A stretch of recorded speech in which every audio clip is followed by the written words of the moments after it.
Bonjour à tous, 15 heures sur Télé Djibouti, bienvenue à vous dans cette nouvelle édition. Voici les titres.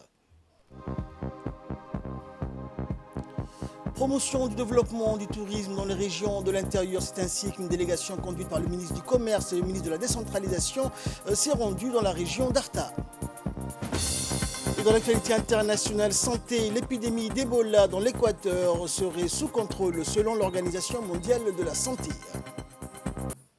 Voilà pour les titres. Bonjour à tous. Une forte délégation conduite par le ministre du Commerce et du Tourisme, Mohamed Ouarsama, et de son collègue ministre de la Décentralisation, Qassim Haroun, s'est rendue dans la région d'Arta. La visite de la délégation à Arta fait suite à la tournée entamée dans le Nord, dans le cadre de la promotion du développement du tourisme dans les régions de l'intérieur. Et dans cette optique donc, de partager des idées et soutenir le développement dans les régions de l'intérieur, le ministre du Commerce et du Tourisme, aux côtés de son collègue de la Décentralisation, a tenu une réunion de concertation au sein du conseil régional d'Arta, en présence des autorités régionales comme le préfet Mohamed Chiro ou encore le président du conseil régional Ilmi Bouh et des commerçants et gérants des sites touristiques de la région d'Arta.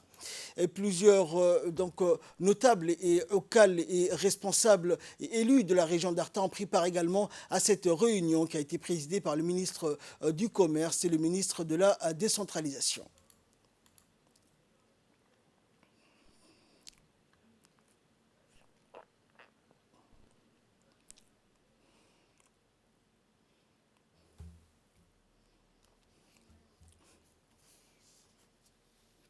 Nous sommes très heureux de vous accueillir et nous vous souhaitons la bienvenue. Et l'idée de parler en général de la situation du commerce et du tourisme nous réjouit, d'autant plus que c'est une étape pour notre pays que vous allez traverser dans toutes les régions. Nous allons essayer de vous donner la situation. La situation d'Arta, c'est qu'elle a des opportunités en matière de tourisme, en matière de commerce aussi. Le ministère du Commerce nous a déjà appuyé, Excellence, ici, dans le renforcement des capacités dans le lycée hôtelier. Le seul industrie que nous avons ici, c'est deux Seni Hill, qui est dans le tourisme et le commerce, la restauration et l'hôtellerie. Nous avons des opportunités, je disais, plusieurs sites touristiques à exploiter. Et après la réunion qui s'est tenue au siège du Conseil régional, le ministre du Commerce et le ministre de la Décentralisation ont entamé donc la visite de la plage d'Arta. La délégation a pu visiter donc les différents sites de la plage, tels que les locaux de l'association des jeunes pêcheurs situés au bord de la plage, ainsi que les différents atouts touristiques de la plage d'Arta. Conçue pour les adeptes de la plongée, la plage d'Arta, un site donc protégé, pour raison donc que les requins-baleines fréquentent cette plage du mois d'octobre jusqu'au mois de mars chaque année et une destination donc prisée par les touristes qui arrivent à Djibouti et une destination pour une détente, baignade dans les eaux merveilleuses de la plage limpide. La plage d'Arta possède de nombreux types de poissons qui peuplent les eaux locales. La plage d'Arta est une plage de galets, elle est bordée de montagnes et possède un impressionnant tambon où l'on peut voir des super poissons multicolores et parfois même des requins-baleines. Et outre la plage d'Arta possède de différents sites touristiques et des hôtelleries donc, qui accueillent les touristes qui viennent à Arta chaque année. Rappelons que cette tournée se poursuivra donc dans les régions de Dikil et d'Ali Sabie.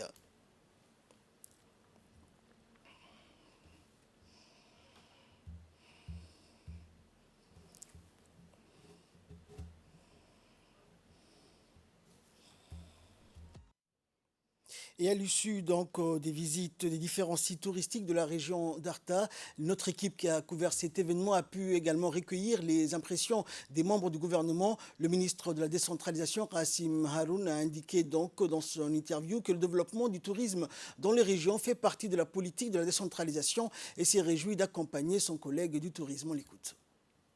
Le tourisme est un secteur de développement, et un secteur qui peut générer des emplois. Donc c'est dans ces cadres-là que nous sommes ensemble pour d'abord valoriser les sites existants, répertorier les sites qui ne sont pas encore répertoriés et donner une visibilité pour ce secteur du tourisme qui, d'ailleurs, le président de la République, son Excellence M. Ismaël Omar Guelleh, tient beaucoup au développement du secteur de tourisme. Donc nous avons une feuille de route qui nous a été demandée par le président de la République et nous sommes aujourd'hui pour exécuter cette mission qui nous a été donnée par le président de la République aux deux ministères pour développer ce secteur-là. Donc c'est dans ces cadres-là que nous sommes aujourd'hui ici et c'est un secteur transversal aussi, c'est un secteur qui doit être porté aussi bien par les conseils régionaux, par le préfet et toute la population de toutes les régions sont aussi associés pour faire aboutir ces projets-là.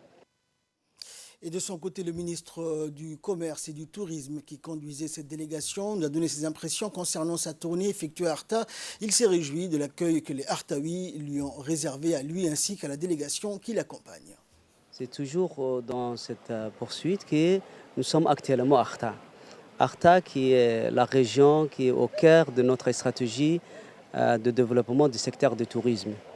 Car Arta a des atouts et des potentialités pour le développement du secteur du tourisme. Par exemple, la plage d'Arta Plage que nous sommes actuellement, qui est un site magnifique. Surtout, en plus, dans la période de novembre à février, il y a la présence de requin-baleine ici, qui attire beaucoup de visiteurs, aussi bien des Djiboutiens que des étrangers. Donc, il y a d'autres potentialités à Arta également.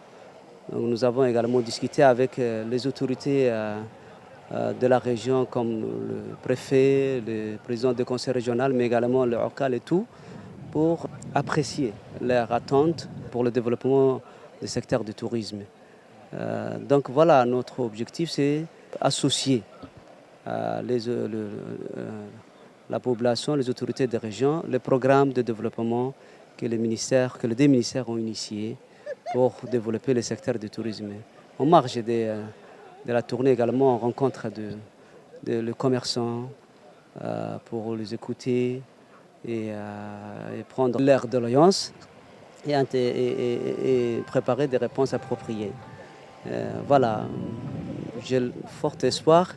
À l'issue de ces tournées-là, on aura un document qui répond à l'ensemble des soucis de la population de région de l'intérieur. Dans l'actualité également, les finales des grands concours scolaires organisés hier au lycée Djama Youssouf et au lycée technique de Gabod ont vu la participation de tous les établissements scolaires de la capitale et des régions qui se sont qualifiés pour cette ultime phase de cette grande compétition nationale. L'ensemble des inspecteurs et des conseillers pédagogiques étaient présents pour superviser et évaluer les différents concours et les prestations des élèves en vue de la sélection des lauréats de cette édition 2022 des grands concours scolaires. Les chefs d'établissement et les enseignants accompagnateurs étaient également mobilisés avec leurs élèves. Regardez.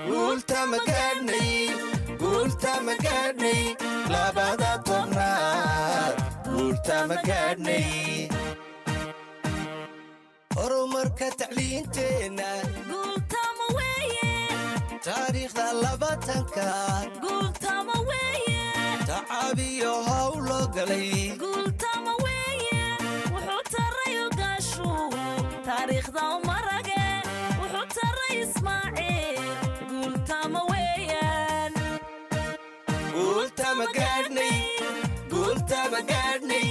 labada tobnaad guultama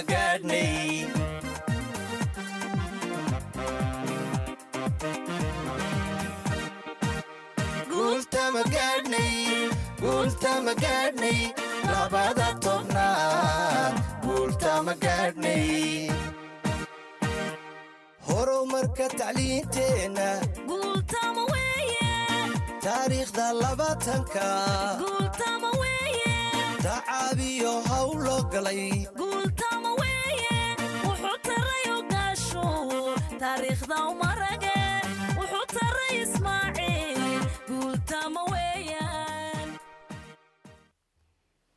Et il y a lieu de rappeler également que les grands concours scolaires organisés chaque année depuis 2017 par le MENFOP contribuent grandement à la qualité des apprentissages des élèves du fait qu'ils sont sous-tendus par les programmes scolaires et qu'ils suscitent une émulation chez les élèves qui apprennent autrement. Les résultats de ces concours ont révélé que les efforts consentis par le MENFOP ont porté leurs premiers fruits, d'une part en révélant des lauréats qui ont pu remporter donc des prix à des compétitions internationales telles que les Olympiades de la langue française ou le Djibouti Robotic Competition. Mais les élèves ont également impressionné les jurys et les responsables du MENFOP par leurs projets innovants et en phase avec les problématiques du siècle que sont les énergies renouvelables, la protection de l'environnement, l'écologie et l'indépendance alimentaire et élaborés le plus souvent avec du matériel de récupération. Cet événement coordonné par l'inspection de vie scolaire en collaboration avec l'ensemble des entités du MENFOP s'inscrit dans la droite ligne des actions phares annuelles du MENFOP. Le ministre de l'Éducation nationale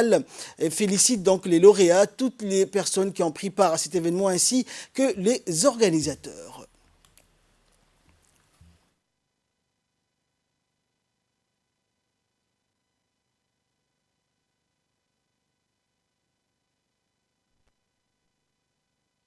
Le travail qu'on a fait aujourd'hui est un travail qui donne ses fruits puisqu'on voit des réalisations des élèves des 6e, des 7e et des lycées qui produisent des projets qui sont des projets numériques très impressionnants, très intéressants.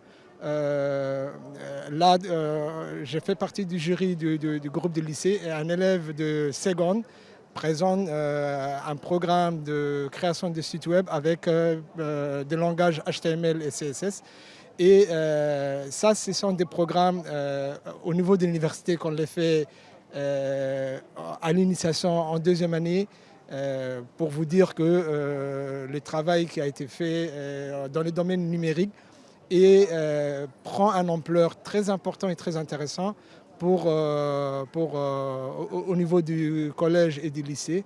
Et ce qui nous amènera à changer notre programme puisque nous accueillerons dans le 2 à 3 à 4 ans à venir des élèves du lycée qui sont quand même en matière d'informatique très compétents, qui ont un savoir-faire et un savoir très impressionnant. Donc moi je trouve que on sera amené, on aura beaucoup de boulot, on sera amené à améliorer nos programmes et à donner une impulsion positive à tous les travaux que l'éducation nationale fait dans le domaine du numérique. Autre nouvelle du pays, l'Agence djiboutienne pour le développement social, ADDS, a organisé dans la grande salle de réunion du Conseil régional de la ville d'Ali Sabié une exposition bilan réalisée auprès de la population à Sedjogo. Dans le domaine des infrastructures, Mahdi Mohamed, le directeur général de l'ADDS, a fait part aux participants que son institution, sous la tutelle du ministère des Affaires sociales et de Solidarité, a installé à Ali Adé un collège, un centre de santé et un local communautaire. L'électrification du village et d'un centre de santé figure parmi les projets réalisés dans la localité de Holhol, dans la région d'Ali Sabié. Et en ce qui concerne la ville, chef-lieu de cette région et des fournitures, la DDS a réalisé plusieurs projets axés notamment dans le domaine de l'éducation, de la santé, de l'agriculture et l'environnement. Dans un autre volet, le directeur général de la DDS a mis l'accent sur le programme entrepreneuriat mis en place par son institution pour promouvoir l'employabilité des jeunes d'Ali Sabié. Ces réalisations portent entre autres sur l'accès aux services sociaux de base et bien sûr réalisé durant ces 10 dernières années.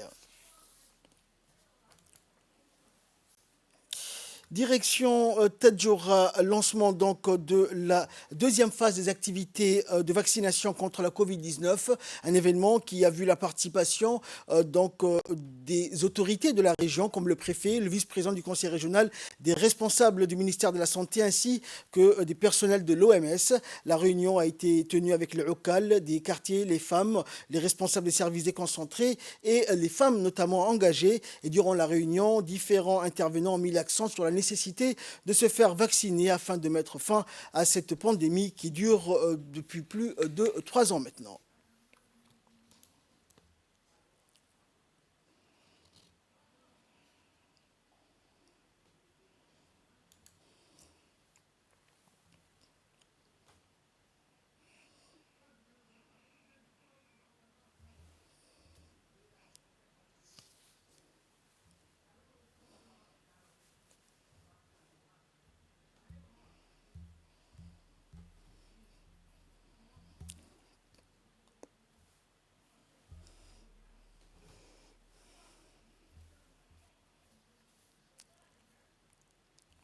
Et nous restons à Tadjoura où un grand rassemblement religieux a débuté donc à Tadjoura, notamment dans la localité de Pékaneuf du 12 au 15 mai, où chaque année donc des milliers de fidèles viennent de partout, donc comme en Éthiopie ou en Somalie et des quatre coins du pays et de l'intérieur du pays pour participer donc à ce rassemblement religieux, rappelant que le but de cette rencontre est d'intense prêche de 3 jours et d'encourager les musulmans à suivre les enseignements de l'islam dans leur vie quotidienne en toute conformité avec le Saint-Coran et la sunna de notre bien-aimé prophète Mohammed, paix et salut de Dieu soit sur lui. Et cet événement donc qui a vu la participation de plusieurs hauts responsables comme le chef d'état-major général des armées, le général de corps d'armée, ainsi que le chef de corps donc de la gendarmerie nationale, le colonel Zakaria Hassan Aden, et du commandant de la garde-côte djiboutienne, le colonel Waïs Omar Borouré, pour ne citer donc que ces personnalités. Et pour finir avec l'actualité nationale, page sport, sous l'égide de la Fédération djiboutienne de taekwondo, le club dénommé Tigre de Djibouti a organisé une cérémonie de passage de grade au profit de ce jeune fille et garçon adhérent. La cérémonie s'est déroulée dans la salle polyvalente du stade de Gouled, en présence des membres du comité directeur, des parents des jeunes lauréats, notant au passage que le taekwondo se distingue des autres arts martiaux, surtout dans sa forme, par le haut degré de spécialisation de ses pratiquants en technique de coup de pied. Cette discipline a été incluse au programme des Jeux Olympiques d'été depuis l'an 2000. Enfin, la cérémonie s'est vue clôturée par la remise de certificats de grades et de ceintures aux jeunes qui ont satisfait donc aux épreuves et qui se sont comportés selon les règles et l'esprit du taekwondo, mais aussi les valeurs inhérentes aux arts martiaux comme l'humilité, le respect, la tolérance et l'honnêteté.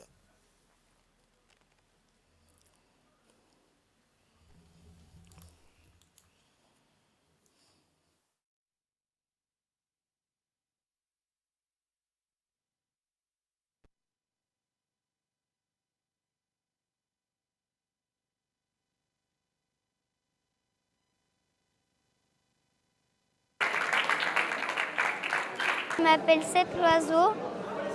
Ça fait 5 ans que je fais du taekwondo. Je suis ceinture bleu-rouge. J'ai 10 ans. Et j'aime bien le taekwondo. Aujourd'hui, on est réunis pour célébrer le